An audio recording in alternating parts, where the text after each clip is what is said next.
Buenas noches, apreciados estudiantes de formación permanente.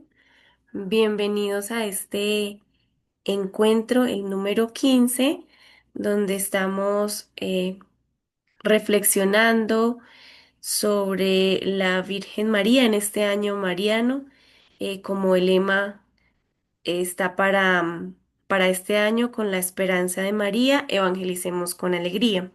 Le agradecemos especialmente al señor seminarista, quien les está haciendo el acompañamiento y la profundización aún más de estos temas. Los invitamos a que estén atentos y que puedan seguir este tema. Bienvenidos. Buenas noches. Muy buenas noches para todos.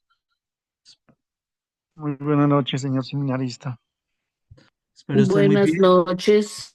Buenas noches, buenas noches. Iniciamos entonces el tema número 15. Vamos entonces navegando, adentrándonos en este misterio de los cuatro dogmas marianos. Entonces, para que hoy también prestemos mucha atención, que es muy interesante para que veamos pues todo el piso teórico que tiene este tema, la perpetua virginidad de María, virgen antes, durante y después de el parto de nuestro Señor Jesucristo. Entonces, para iniciar, vamos a pedir al Espíritu Santo que nos guíe en este proceso.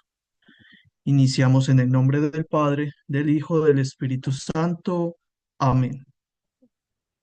Espíritu Santo, fuente de luz y sabiduría, desciende sobre nosotros, que hoy nos disponemos a meditar el misterio de la perpetua virginidad de María. Purifica nuestra mente para que comprendamos con claridad. Abre nuestro corazón para que acojamos con fe y enciende en nosotros el fuego del amor, para que este conocimiento no sea solo saber, sino encuentro con el Dios que hace nuevas todas las cosas. Por intercesión de la Virgen siempre Virgen, haz fecunda en verdad y santidad. Por Jesucristo nuestro Señor. Ven Espíritu Santo, ven por medio de la poderosa intercesión del Inmaculado Corazón de María, amadísima esposa. Ven Espíritu Santo, ven por medio de la poderosa intercesión del Inmaculado Corazón de María, tu amadísima esposa. Ven Espíritu Santo, ven por medio de la poderosa intercesión del Inmaculado Corazón de María, tu amadísima esposa. Amén. Entonces, en primer lugar, la virginidad de nuestra Madre, la Virgen María. Y en este misterio de la Virgen, que es siempre virgen, en el corazón, vamos a ver que en el corazón del cristianismo late un misterio que, aunque muchas veces es contemplado, nunca se agota. El misterio de la Virgen y que es madre también. Desde los primeros siglos de la Iglesia, la comunidad creyente ha reconocido en María un signo singular de la acción de Dios en la historia, porque en ella el Omnipotente obró maravillas y su virginidad perpetua es una de esas maravillas que no solo testifican su santidad, sino que iluminan el misterio de Cristo y de la Iglesia. Aquí nos propone también Monseñor, en este libro, en este material, que la virginidad se antepone a la lujuria, al hedonismo, al materialismo, a la prostitución y al desenfreno sexual que tanto se ve hoy en día. La virginidad es el equilibrio, la madurez afectiva, el autocontrol, la estima personal, es respeto, sacrificio, donación, crecimiento y es integridad. Y en muchos ambientes la virginidad es considerada como una virtud que se debe ser y que es promovida, respetada en el entorno social y cultural. Hombres y mujeres de todas las culturas y en todas las edades tienen derecho a esta opción sin presiones ni exclusiones. En el seno de nuestra iglesia, precisamente es algo muy valorado porque es entregarle todo, todo, tanto lo biológico como lo espiritual a Dios. Y este dogma de la perpetua virginidad de María, profesado por la fe de la iglesia, afirma que la madre de Jesús fue virgen antes del parto, en el parto y después del parto. Esto lo vamos a ahondar ahorita, que a veces nosotros no comprendemos esto.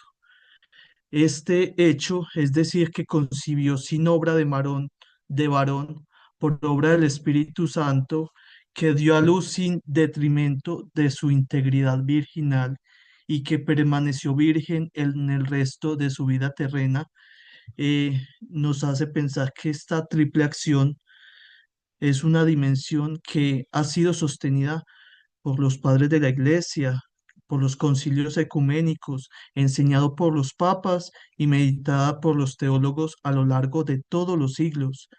Y ahora para muchos en el mundo actual, e incluso para algunos creyentes que han sido poco formados, la virginidad perpetua de María puede parecer un dato que es irrelevante, una afirmación biológicamente improbable o una teológicamente secundaria.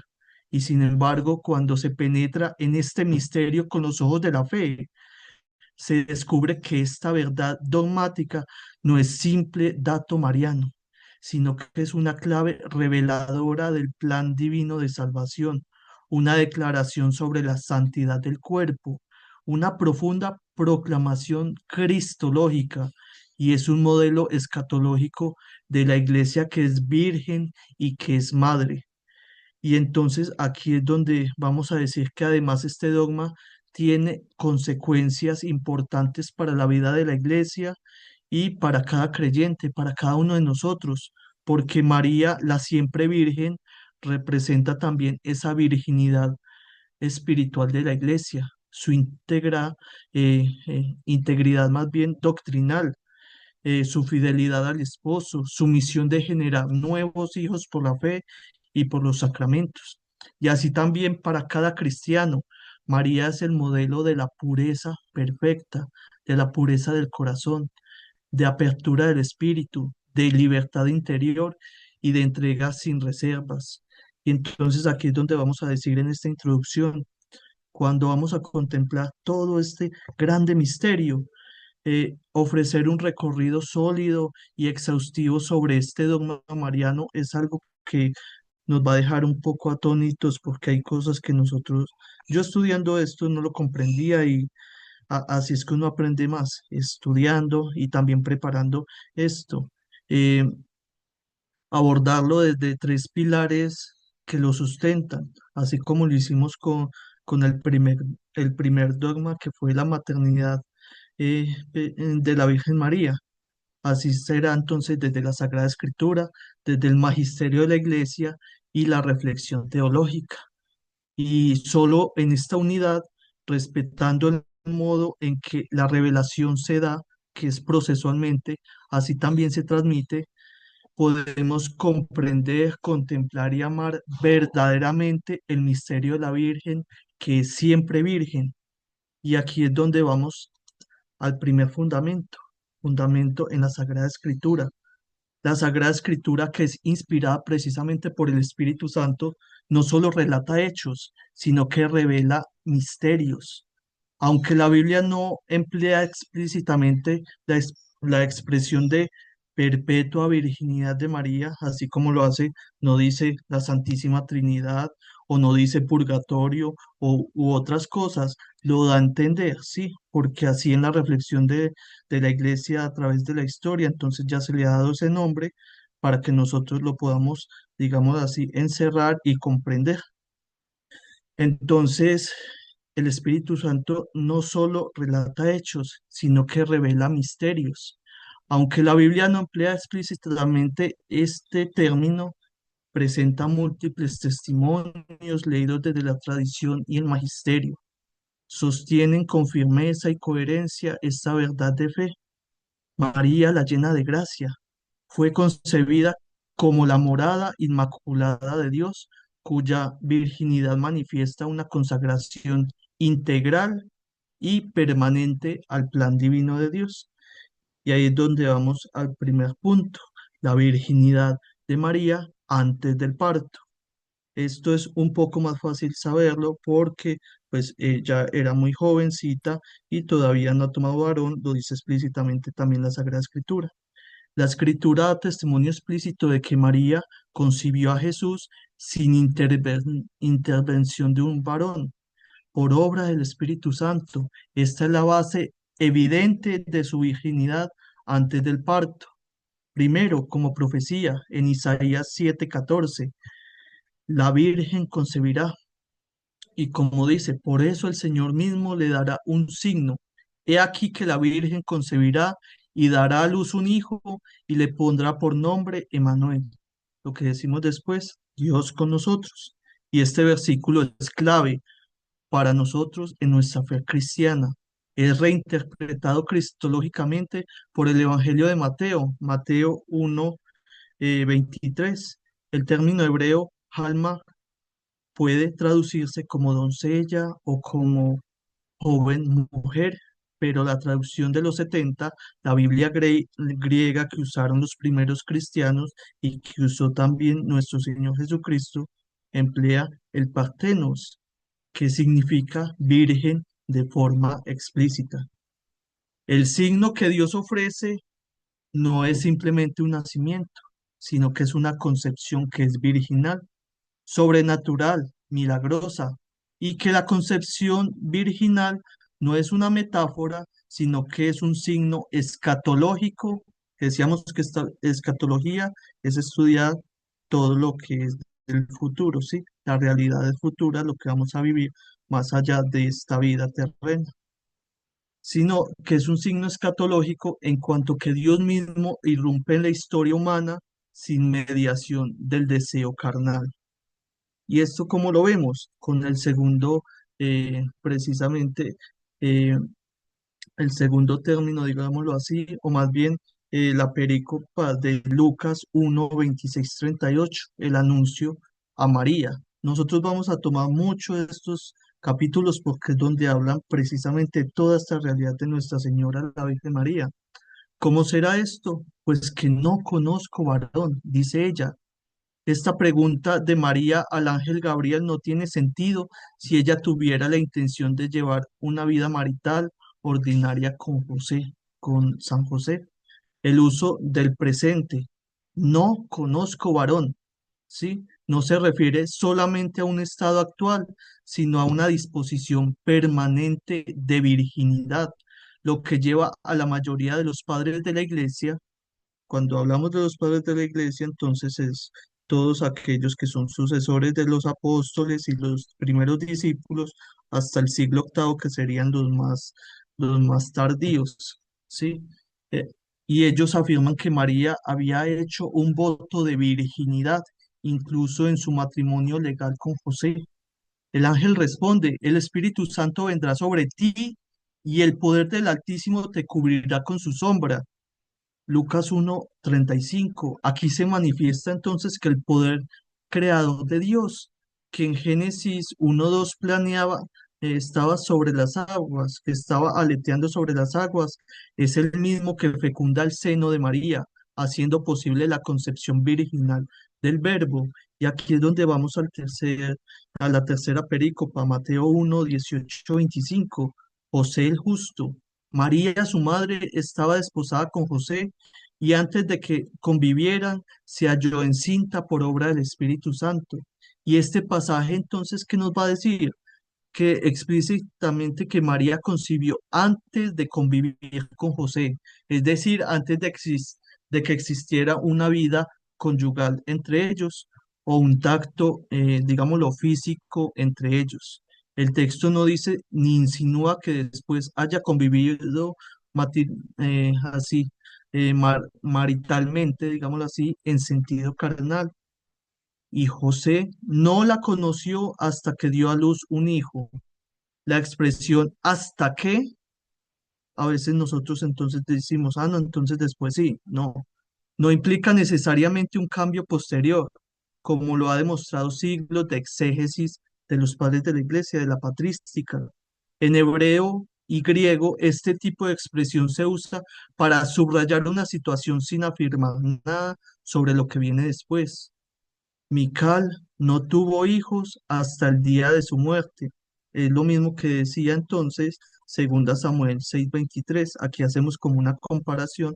Entonces, María ahí no conoció a José nunca. Estamos antes del parto. Virginidad en el parto. La virginidad en el parto, es quizá el aspecto más misterioso, menos comprendido del dogma, y vamos a ahondar un poco en ello. Afirma que María dio a luz sin pérdida de su integridad corporal virginal, es decir, sin romper el sello de su virginidad física. Esta verdad, aunque no descrita gráficamente en la escritura, por respeto al misterio, se halla expresada simbólicamente.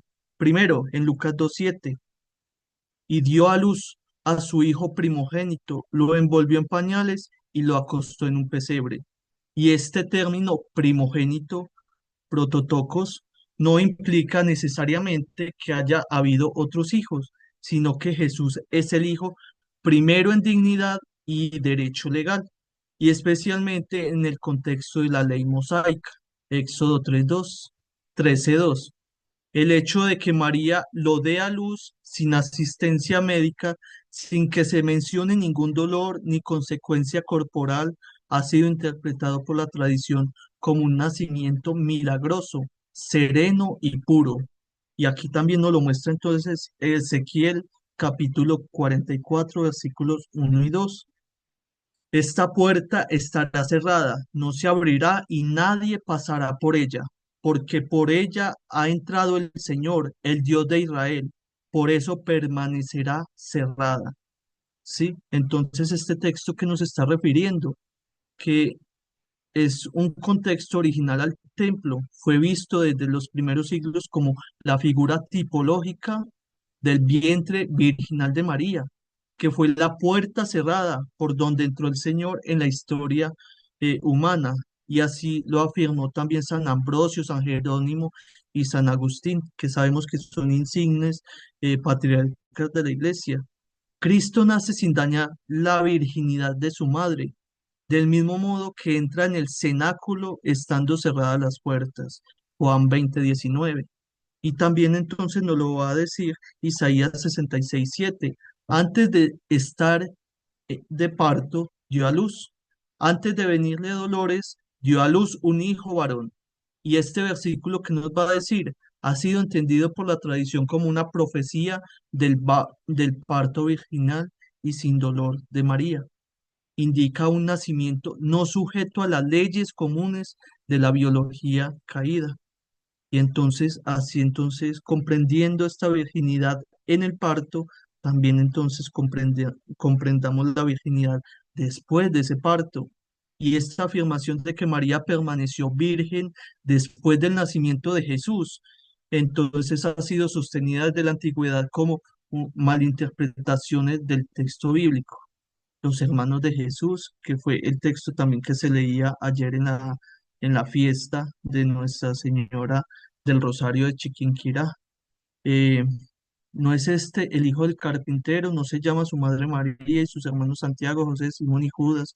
Y bueno, todos estos, igual que el texto de ayer, este pasaje ha sido fuente de controversia, pero la exégesis fiel a la tradición demuestra que el arameo, idioma de Jesús, no, no hay una palabra específica para un primo. Se usaba el término hermano para parientes cercanos o incluso miembros de la misma tribu. Y algunos de sus hermanos de Jesús son hijos de otra María, identificada como la esposa de Cleofás, Juan 19:25, y por tanto son parientes y no hermanos carnales. Aquí se ve entonces que no tuvo más hermanos, digámoslo así, eh, así cercanos, sino que ya lo que decimos hoy en día, los primos hermanos y así, los que estaban alrededor de él.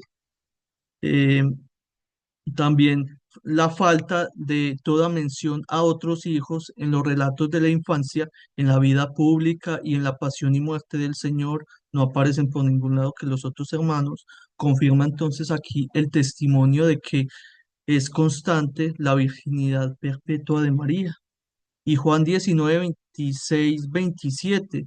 mujer, ahí tienes a tu hijo, hijo, ahí tienes a tu madre. Entonces, si María hubiera tenido otros hijos biológicos, Jesús no habría transgredido la estructura familiar judía al entregarla a Juan, al discípulo amado, sino que lo habría confiado a uno de sus hijos carnales, o sea, a los supuestos hermanos de Jesús.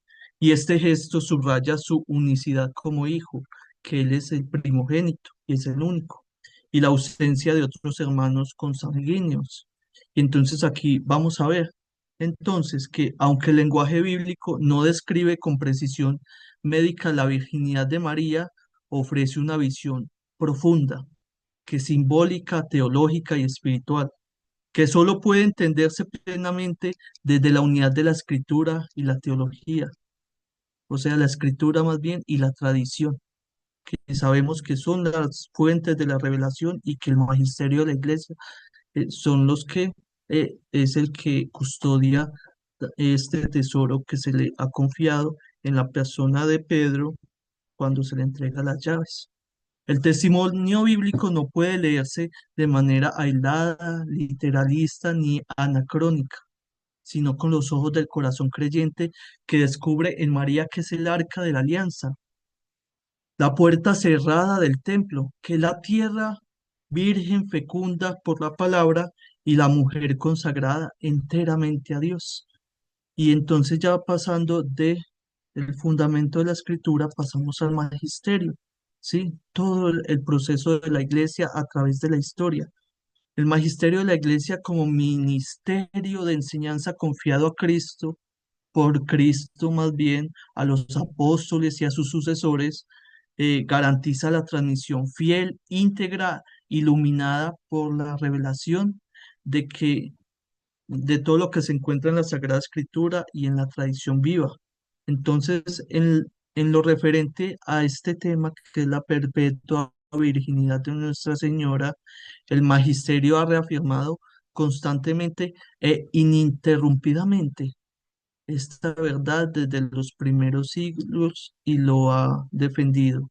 El magisterio no solo transmite lo revelado, sino que lo ilumina, lo defiende frente a los errores cuando se dieron todas esas herejías y lo desarrolla teológicamente para mayor comprensión bajo la guía del Espíritu Santo.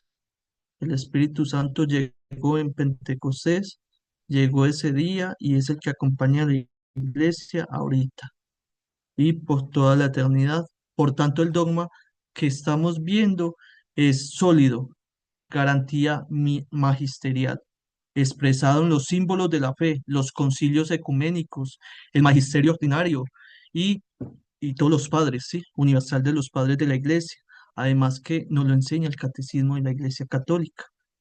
Como lo vemos en primer lugar, el testimonio de los padres de la Iglesia, magisterio ordinario y universal. Desde los primeros siglos del cristianismo, los santos padres defendieron con claridad y unanimidad la triple virginidad de María, antes, en y después.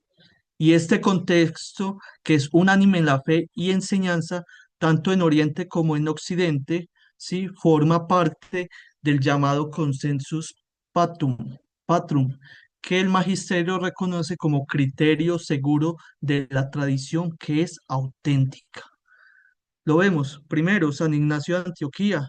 El príncipe de este mundo no conoció la virginidad de María, ni su parto, ni la muerte del Señor.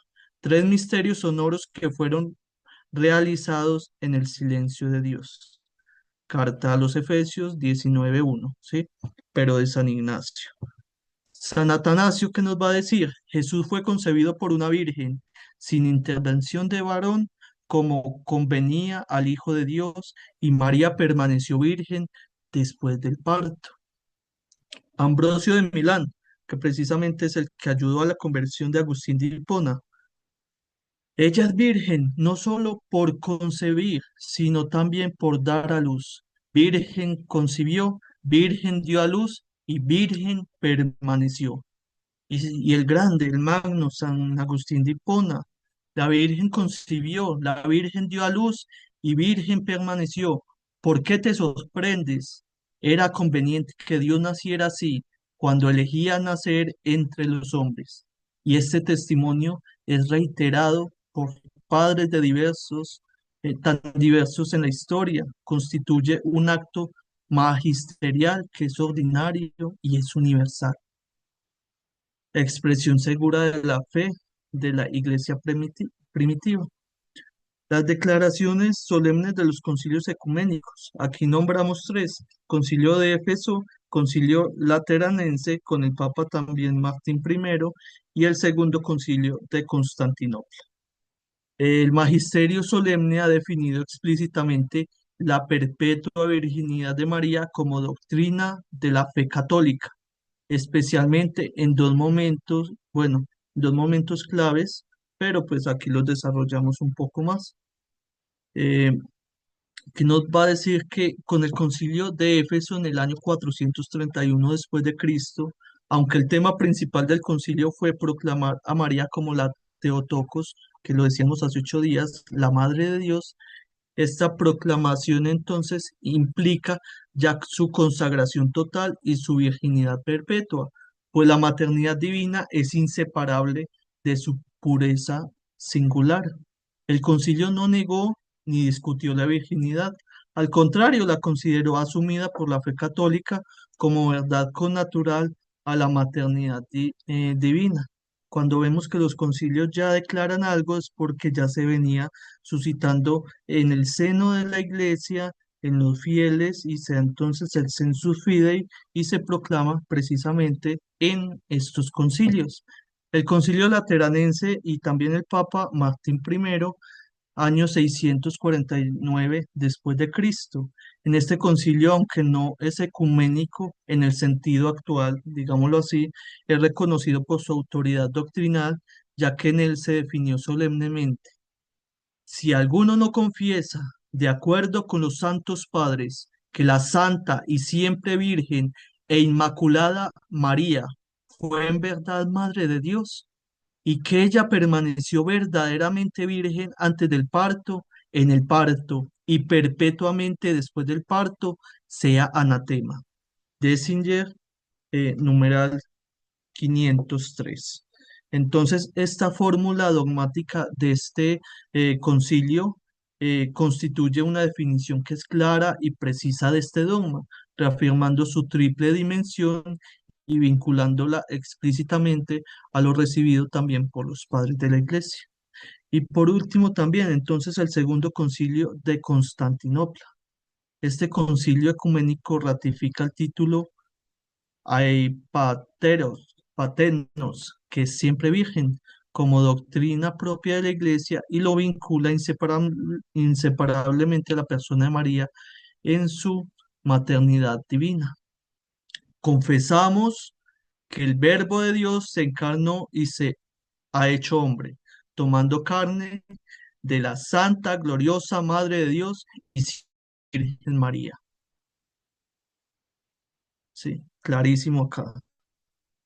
El magisterio pontificio. Los papas han reiterado y han profundizado esta enseñanza en su función de maestros de la fe, vinculando la virginidad perpetua de María a su santidad excepcional, a la integridad del misterio de Cristo.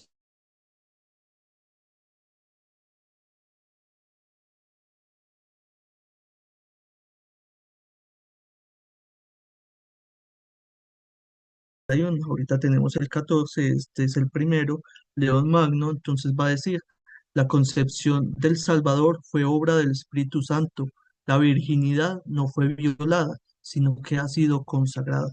Sermón número 22. El Papa Pío XII, en la encíclica Mystici Corporis Christi, en el año 1943, va a decir: ella es madre de todos los miembros de Cristo y lo fue corporalmente cuando concibió al Hijo Eterno de Dios en su cuerpo virginal. El Papa Pablo VI, el credo del pueblo de Dios, en el año 1968.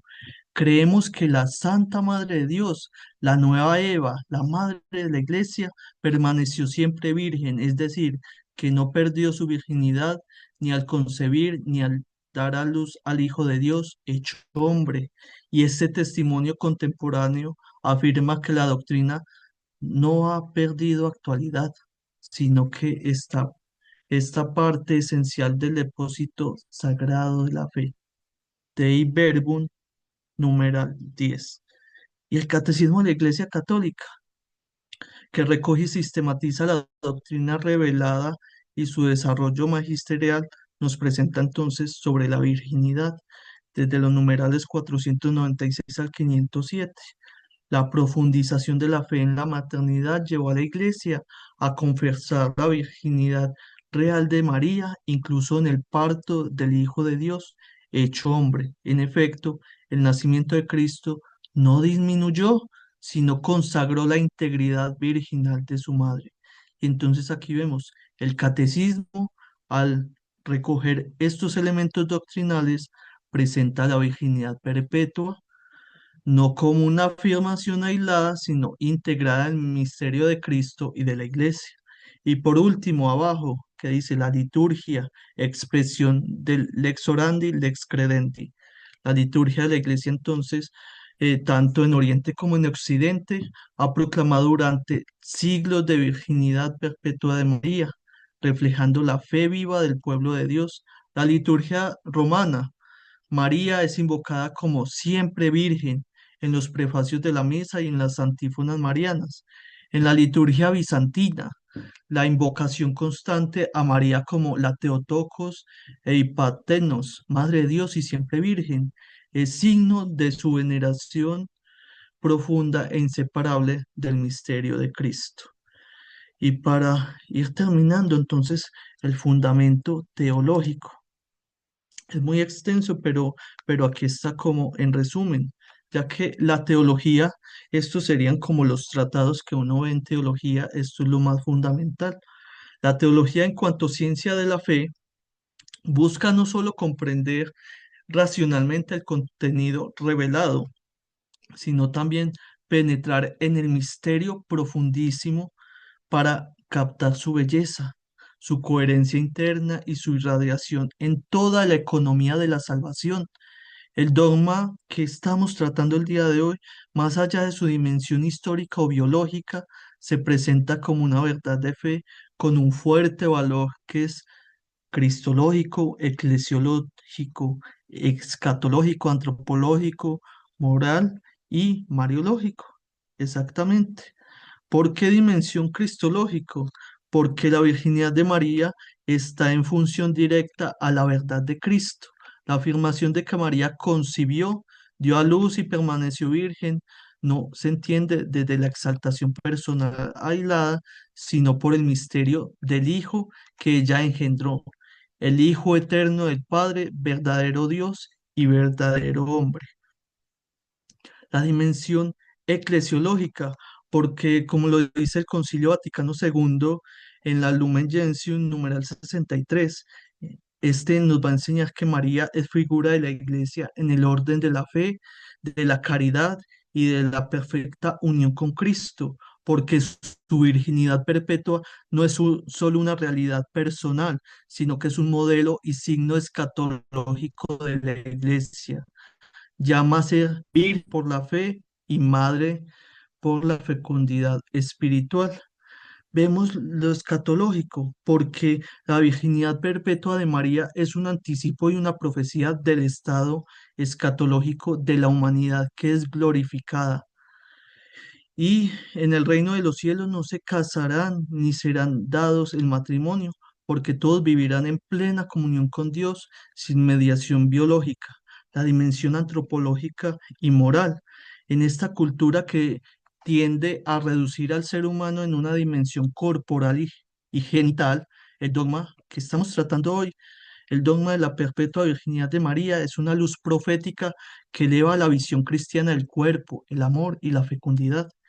Y es mariológica porque finalmente desde la perspectiva mariológica la virginidad perpetua de María está estrechamente vinculada a su inmaculada concepción y a su divina maternidad. Y, y ya en conclusión, para que terminemos que ya falta poquito, la perpetua virginidad de María no es una simple afirmación sobre el cuerpo de una mujer, ni una curiosidad de la antigüedad que hoy se haría innecesaria. Muy al contrario, es una joya preciosísima de nuestra fe cristiana, una ventana abierta a la belleza, la coherencia y la radicación del designio salvífico de Dios. La virginidad, como lo dice acá, la virginidad perpetua de María es expresión de una consagración total, exclusiva e irrevocable al misterio de Dios, porque ella fue virgen antes del parto, porque sólo así podía quedar claro que el origen de Jesús es plenamente divino, sin intervención humana. Fue en el parto porque el Hijo Eterno nace sin lesionar la integridad corporal de la madre como signo de su naturaleza divina y su gloria velada. Y es virgen después del parto, porque nadie más después de Dios puede ocupar el lugar sagrado de su seno, convertido en tabernáculo del Altísimo. Y entonces contemplando esto y aunque falta un poco más, pero para ir redondeando, a la Virgen María, siempre Virgen, le confiamos nuestra consagración, nuestra vocación y nuestro deseo profundo de vivir con un corazón indiviso, que contemplando su virginidad perpetua, descubramos el camino de la entrega total, de la fidelidad sin retorno y del amor purísimo que transforma el mundo.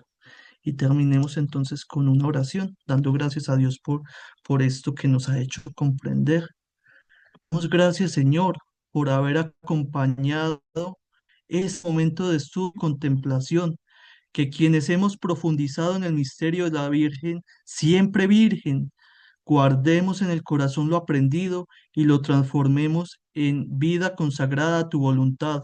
Y por intercesión de María, Virgen y Madre, haz que cada día crezcamos en fidelidad, pureza y fe, para que nuestra vida, como la de ella, orada digna presencia por Jesucristo nuestro Señor. Amén.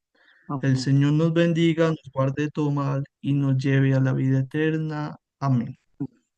Amén. Muchas gracias a todos por este encuentro y entonces ahí les mandaron un link para el, el examen, ¿sí? Una evaluación que puede ser entonces tanto imprimen o